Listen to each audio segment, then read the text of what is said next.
Okay, so today I'm going to be listening to another piece by American composer James Tenney. This is one of his postal pieces. It's called For Percussion Perhaps or dot dot dot dot Night in brackets. Um, this was composed in this on the 6th of August 1971, I'm pretty sure. And it's just a text score. You can see it here. The text reads very soft, very long, nearly white. And that's the whole piece. Um, Tenney, as I mentioned in a previous episode, was a member of the Fluxus movement, but I didn't really get into it that much. So maybe this would be a good opportunity to talk about the Fluxus movement a little bit, and also this dedicatee Harold Budd, if I can find anything on them. So Fluxus was really big in the 60s and 70s, and it was inspired by composer John Cage. I don't think we've actually looked at any John Cage yet. The term intermedia was coined around this time by Fluxus artist Dick Higgins. This is sort of the birth of conceptual art, and video art started to take off a little bit here. Many artists in the 1960s took place in these activities, so it was often something that people did tangentially while, like, aside from their main practice. Um, some of the big names here are, of course, Yoko Ono, John Cage, as I mentioned before, George Brecht. Um, if you are more of a music listener like myself, you probably recognize Terry Riley, Allison Knowles, Lamont Young, Namjoon Paik. So John Cage taught a series of classes in experimental composition at the New School of Social Research in New York City. These talks explored notions of chance and indeterminacy in art. And this, of course, inspired other artists. Cage wasn't completely original in his ideas. He was definitely influenced by the ready-made artist Marcel Duchamp. He was also interested in Zen Buddhism and, of course, Dada, anti-art, things like that. So this is sort of like a resurgence of things that were happening at the turn of the 20th century.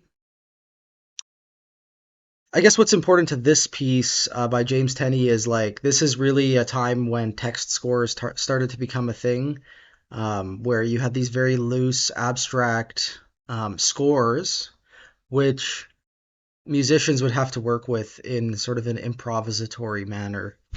Um, I don't know enough about it to know what, like, the first proper text scores were, but you could say that John Cage's famous piece, like 4 minutes and 33 seconds, is kind of like a text score. It reads just three movements, all of them marked tacit or whatever, silent, right? So he's instructing the player to be silent for lengths of time. And then that sort of evolved into text scores which were even more abstract, like this one. So this is dedicated to Harold Budd, whom I know nothing about, so I'm really just reading the Wikipedia article here. This was a American composer and poet, lived from 36 to 2020. I guess it looks like he has these ambient piano works with soft pedal, a technique that he sort of developed. It's probably like half pedaling, I would think. And I guess he's not so much on the classical music side. It looks like he has a lot of albums and is more firmly in the, like, experimental music, ambient music kind of thing. So it's kind of interesting. This is a lot of Tenney's postal pieces are dedicated to musicians and performers, but this one is dedicated to a composer. So I guess if you were to perform this piece, it might be useful to listen to Bud's music, uh, because that probably gives some important information about, like, what kind of sound world Tenney is thinking about here. There's a number of different like Tenney compilation albums. It looks like that have this have done this piece. I'm gonna listen to the New World Records one because I think this is the one I've heard before. But this is a performance on trombone. See, it's kind of variable. Um, Maybe the SoundCloud version is percussion. Okay, this one looks interesting because it has a lot of credits, but it's more of a chamber version. I'm looking for one that's just solo percussion because I think that's a more authentic way of doing it. Surprisingly hard to find a version that is not for something incredibly weird. Um, yeah, I think I'm gonna go with this one, even though I don't know who the performers are.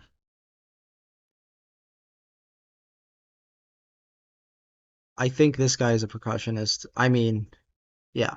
So this is gonna be a solo percussion version. I'm 90% sure. Okay. All of these recordings are quite long. I guess because one of the directions is very long. So this is a 21-minute recording. I'm gonna have a listen here with good headphones. Maybe just lie back and relax, and I'll let you know my thoughts on the piece and the interpretation. Okay, yeah. So I really like this interpretation. I think it stays really true to the score and sort of observes as many things in it as I would. There's these long stretches of like sustained percussion sounds, which have a bit of overlap. So I'm not sure if this was something performed live or more prepared in a studio. Yeah, the sounds are really cool. They're all clearly very close mic'd. One of them is not very soft, but I guess the timbre was kind of soft, even though the dynamic was loud. So certainly, like these are each like 2 or 3 minutes stretches of sound, so very long. And then, of course, the more abstract indications in the score are the title "Night" and then the "Nearly White," which you know suggests some sort of luminosity, but also some sort of darkness. I think the performer here interpreted that as like super low frequency sounds and super high frequency sounds and sort of commingling them. And I think it worked really well. And then so the body of the score is not just presented in one line or all left aligned. It's sort of staggered with this indentation and this double indentation, which I guess sort of guides your eye down and across the page, um, suggesting, I don't know, some sort of forward progression in time, some sort of very slow forward motion, um, or like maybe staggered, like stair type motion. The way that this recording is laid out, funnily enough, is sort of like that. It's like one thing after another with some overlap, sort of staggered in this staircase arrangement, and that could be inspired just by the way the score looks. So if you're making a text score yourself, that's something to think about. Is like it's not just about the words you put on the page; it's also the way you make it all look. Like this was written on the back of a postcard, and it's purposefully like limited and minimalistic, and it results in performances that sound like that. So, yeah, that was for Percussion Perhaps or Night by James Tenney. I just assumed this was a straight percussion piece, but it seems that a lot of other people have interpreted it to be for variable instrumentation. Um, but if you're a percussionist, I think it's a very interesting score to look at. And we're going to be looking at two other James Tenney scores that are more explicitly for percussion. So to do all three of them, I think would be a lot of fun.